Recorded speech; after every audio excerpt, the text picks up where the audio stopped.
Assalamualaikum warahmatullahi wabarakatuh. Perkenalkan, nama saya Destriani dengan Stanbook A1H1201037, jurusan Pendidikan Guru Pendidikan Anak Usia Dini, Fakultas Keguruan dan Ilmu Pendidikan Universitas Halu Oleo. Di sini saya akan memaparkan materi pengantar pendidikan dimulai dari bab 1 mulai bab 5 sampai bab 9. Nah, dimulai dari bab 5 membahas mengenai pengertian, fungsi, dan tujuan lingkungan pendidikan. Nah, pengertian lingkungan pendidikan, lingkungan secara umum diartikan sebagai kesatuan ruang dengan segala benda, daya, keadaan, dan makhluk hidup termasuk manusia dan perilakunya.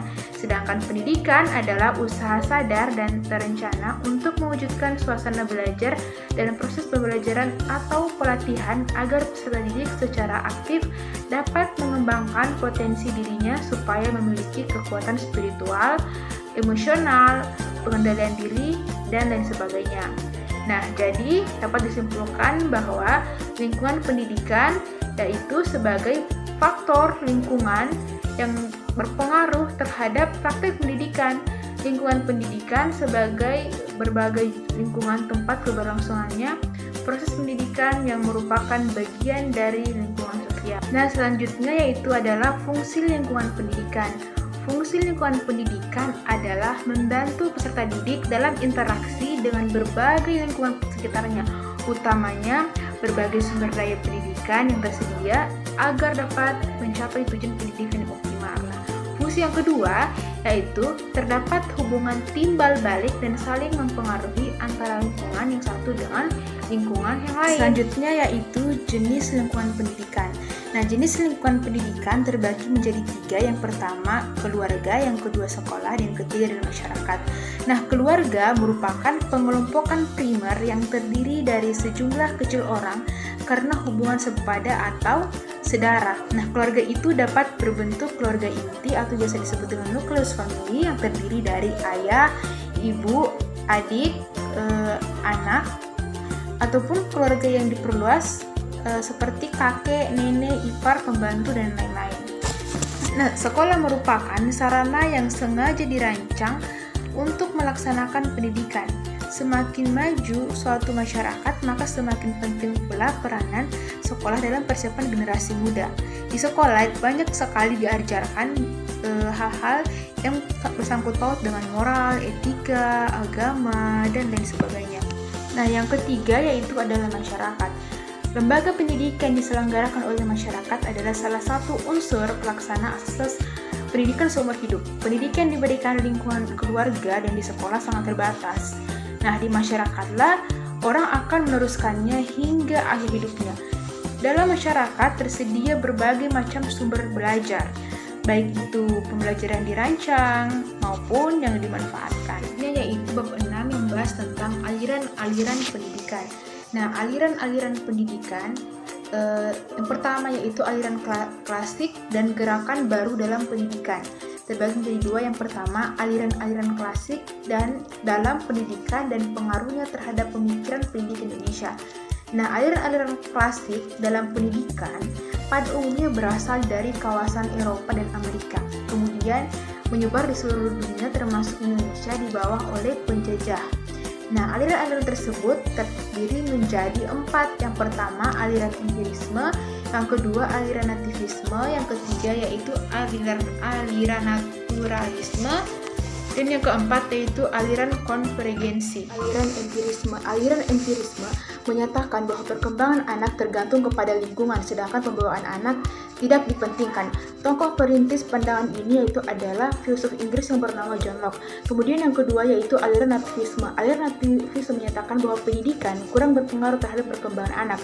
Hasil perkembangan anak tersebut ditentukan oleh pembawaan anak yang sudah diperoleh sejak lahir. Yang ketiga yaitu aliran naturalisme. Aliran naturalisme menyatakan bahwa semua anak yang baru dilahirkan mempunyai pembawaan buruk. Baik, anak akan menjadi rusak karena dipengaruhi oleh faktor lingkungan. Perintis aliran ini menyatakan bahwa pendidikan anak diberikan oleh orang dewasa malahan dapat merusak pembawaan anak yang baik itu. Aliran ini juga disebut nativisme karena berpendapat bahwa pendidikan wajib memberikan pertumbuhan anak pada alam. Jadi dengan kata lain pendidikan tidak diperlukan. Yang diserahkan adalah penyerahan anak didik ke alam agar pembawaan yang baik itu tidak menjadi rusak oleh tangan manusia. Selanjutnya yaitu aliran konvergensi. Aliran konvergensi menyatakan bahwa seorang anak dilahirkan di dunia sudah disertai pembawaan baik maupun pembawaan buruk. Penganut aliran ini berpendapat bahwa dalam proses perkembangan anak, baik faktor pembawaan maupun faktor lingkungan sama-sama mempunyai peranan yang sangat penting. Pengaruh aliran klasik terhadap pemikiran dan praktik pendidikan Indonesia. Aliran pendidikan yang klasik mulai di Indonesia mempunyai upaya-upaya pendidikan, utamanya persekolahan dan pembawa penjajah Belanda dan diusul kemudian orang-orang Indonesia yang belajar di negeri Belanda pada masa penjajahan. Yang kedua yaitu gerakan baru pendidikan dan pengaruhnya terhadap pelaksanaan Indonesia. Gerakan-gerakan baru dalam pendidikan pada umumnya termasuk yang kedua yakni upaya peningkatan mutu pendidikan hanya dalam satu atau beberapa konferensi saja. Beberapa dari gerakan-gerakan baru tersebut memusatkan diri pada perbaikan dan peningkatan kualitas kegiatan belajar mengajar pada sistem persekolahan seperti pengajaran alam sekitar, pengajaran pusat perhatian, sekolah kerja, pengerjaan proyek, dan lain sebagainya. Dua aliran pokok pendidikan di Indonesia yakni yang pertama perguruan kebangsaan taman siswa. Perguruan kebangsaan taman siswa didirikan oleh Hajar Dewantara pada tanggal 3 Juli 1932 di Yogyakarta yakni dalam bentuk yayasan. Asas dan tujuan taman siswa. Asas taman siswa yaitu yang pertama bahwa setiap orang mempunyai hak mengatur dirinya sendiri. Yang kedua bahwa pengajaran harus memberi pengetahuan yang berfaedah. Yang ketiga bahwa pengajaran harus berdasar pada kebudayaan dan kebangsaan Indonesia itu sendiri. Selanjutnya yaitu tujuan didirikannya Taman Siswa. Seperti yang dinyatakan dalam keterangan Asas Taman Siswa tahun 1922, Pasal 1, tujuan Taman Siswa sebagai badan perjuangan kebudayaan dan pembangunan masyarakat tertib dan damai. Upaya-upaya pendidikan yang dilakukan Taman Siswa yang pertama, menyelenggarakan tugas pendidikan dalam bentuk perguruan dan dari tingkat dasar hingga tingkat tinggi. Yang kedua, mempelajari perkembangan dunia luar taman siswa. Yang ketiga, menumbuhkan dan memasarkan lingkungan hidup keluarga taman siswa. Yang kedua yaitu ruang pendidikan INS Kayu Tanam. Ruang pendidikan INS Kayu Tanam didirikan oleh Muhammad Sheffield, lahir 31 Oktober 1926 di Kayu Tanam.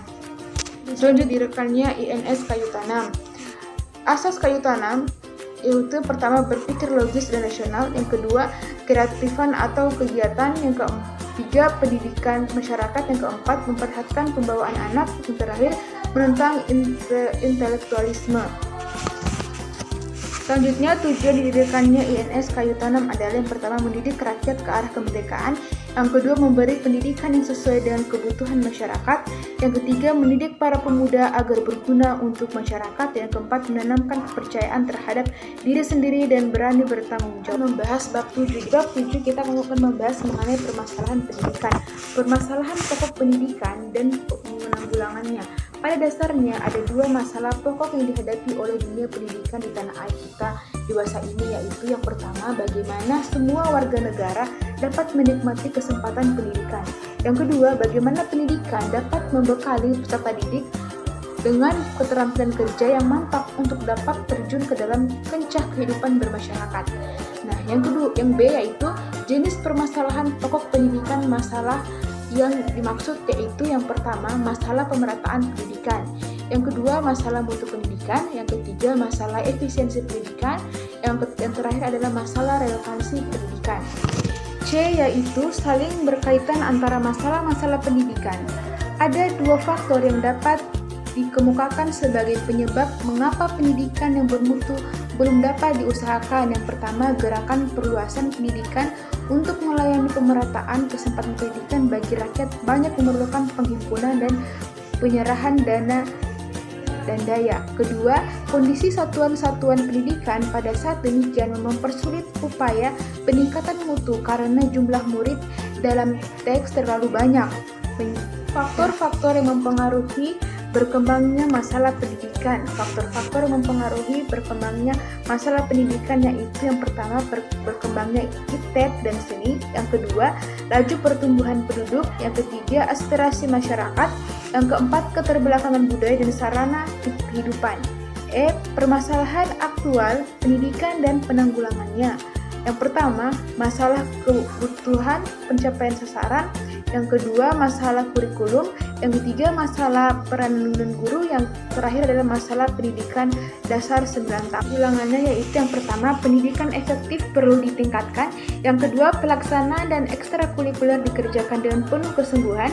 Yang ketiga, pemilihan siswa atas kelompok yang akan melanjutkan belajar di perguruan tinggi. Dan yang keempat adalah pendidikan tenaga pendidikan, perjabatan dan jabatan perlu diberikan perhatian khusus. Untuk melaksanakan pendidikan dasar 4 tahun. Kita masuk di bab 8 yaitu membahas tentang sistem pendidikan nasional. Kelembagaan, program dan pengolahan pendidikan. Pendidikan adalah usaha sadar untuk menyiapkan peserta didik agar dapat berperan aktif dan pasif dalam hidupnya sekarang dan yang akan datang. Pendidikan nasional adalah pendidikan yang berakar pada kebudayaan bangsa Indonesia dan bersandar kepada pencapaian tujuan pembangunan nasional Indonesia. Nah, yang pertama, kelembagaan pendidikan. Pendidikan nasional dilaksanakan melalui lembaga-lembaga pendidikan, baik dalam bentuk sekolah maupun dalam bentuk kelompok belajar. Berdasarkan Undang-Undang Dasar Republik Indonesia tahun 2003 nomor 20 tentang Sistem Pendidikan Nasional. Kelembagaan pendidikan dapat dilihat dari segi jalur pendidikan dan program serta pengolahan pendidikan. Jalur pendidikan yang terdiri dari dua, yang pertama jalur pendidikan sekolah dan jalur pendidikan luar sekolah. Yang kedua itu jenjang pendidikan. Jenjang pendidikan dibagi menjadi 3, yang pertama jenjang pendidikan dasar, jenjang pendidikan menengah, dan jenjang pendidikan tinggi. Kedua yaitu program dan pengolahan pendidikan. Jenis program pendidikan yang terdiri dari pendidikan umum, pendidikan kejuruan, pendidikan kedinasan, pendidikan luar biasa, dan pendidikan keagamaan. Kurikulum program pendidikan, ada kurikulum nasional dan kurikulum muatan lokal. Nah, selanjutnya itu upaya pembangunan pendidikan nasional. Satu jenis upaya pembaruan pendidikan. Yang pertama pembaruan dasar yuridis, yang kedua yaitu pembaruan kurikulum, yang ketiga yaitu pembaruan pola masa studi. Yang kedua yaitu dasar dan aspek legal pembangunan pendidikan nasional. Dasar dan aspek pembangunan pendidikan nasional berupa ketentuan-ketentuan yuridis atau landasan undang-undang yang menjadi dasar, acuan, serta mengatur penyelenggaraan sistem pendidikan nasional seperti Pancasila, Undang-Undang Dasar 1945, GBHN, UU Organik Pendidikan, Peraturan Pemerintah, dan lain-lain. Masuk di bab 9 yaitu membahas tentang pendidikan dan pembangunan. Pendidikan sangat erat kaitannya dengan pembangunan. Pendidikan merupakan usaha untuk diri manusia dan mampu menghasilkan sumber daya manusia yang menunjang pembangunan, sedangkan pembangunan merupakan usaha diri dari manusia yang dapat menunjang pendidikan, pembinaan, penyelidikan, saran, dan seterusnya. Yang pertama itu esensi pendidikan dan pembangunan serta titik temunya, status pendidikan dan pembangunan masing-masing dalam esensi pembangunan serta antara keduanya. Yang pertama, pendidikan merupakan usaha dalam diri manusia. Yang kedua, pendidikan menghasilkan sumber tenaga dan yang menunjang pembangunan, dan hasil pembangunan dapat menunjang pendidikan, pembinaan, penyediaan sarana, dan seterusnya. Itu sumbangan pendidikan pada pembangunan. Sumbangan pendidikan terhadap pembangunan dapat dilihat dari berbagai segi, diantaranya segi sasaran, lingkungan, jenjang pendidikan, dan perbidangan kerja. Yang pertama yaitu segi sasaran pendidikan. Pendidikan adalah usaha sadar yang ditunjukkan pada peserta didik agar menjadi manusia yang berkepribadian kuat dan utuh serta bermoral tinggi. Yang kedua yaitu segi lingkungan pendidikan. Klasifikasi ini menunjukkan peran pendidikan dalam berbagai lingkungan atau sistem, lingkungan keluarga, pendidikan informal, dan lingkungan masyarakat, pendidikan prajabatan, dan dalam jabatan. Yang ketiga, segi jenjang pendidikan. Jenjang pendidikan meliputi pendidikan dasar atau basic education, pendidikan lanjutan, menengah, dan pendidikan tinggi. Yang keempat yaitu segi perbidangan kerja. atau sektor kehidupan. Perbidangan kerja menurut sektor kehidupan meliputi bidang ekonomi, hukum, sosial, politik, keuangan, perhubungan, komunikasi, pertanahan, pertumbuhan, dan lain-lain. Selanjutnya yaitu pembangunan sistem pendidikan nasional. Bagian ini akan mengemukakan dua hal, yaitu mengapa sistem pendidikan harus dibangun dan wujud sidik. Yang pertama, mengapa sistem pendidikan harus dibangun? Sistem pendidikan perlu dibangun agar dapat memenuhi kebutuhan manusia. Manusia cenderung berupaya untuk mendekatkan dirinya pada kesempurnaan. Untuk perlu dilakukan perbaikan. Perbaikan termasuk sistem pendidikan sebagai sarana yang menghantar manusia untuk menentukan jabatan atas tekad tidak mengenai dirinya. Kedua, wujud pembangunan sistem pendidikan. Secara maksud, sistem pendidikan meliputi banyak aspek yang satu sama lainnya saling berkaitan, yaitu aspek filosofis dan keilmuan yuridis, struktur dan kurikulum. Materi dari saya tutup dengan ucapan wabillahi taufiq wal hidayah. Wassalamualaikum warahmatullahi wabarakatuh.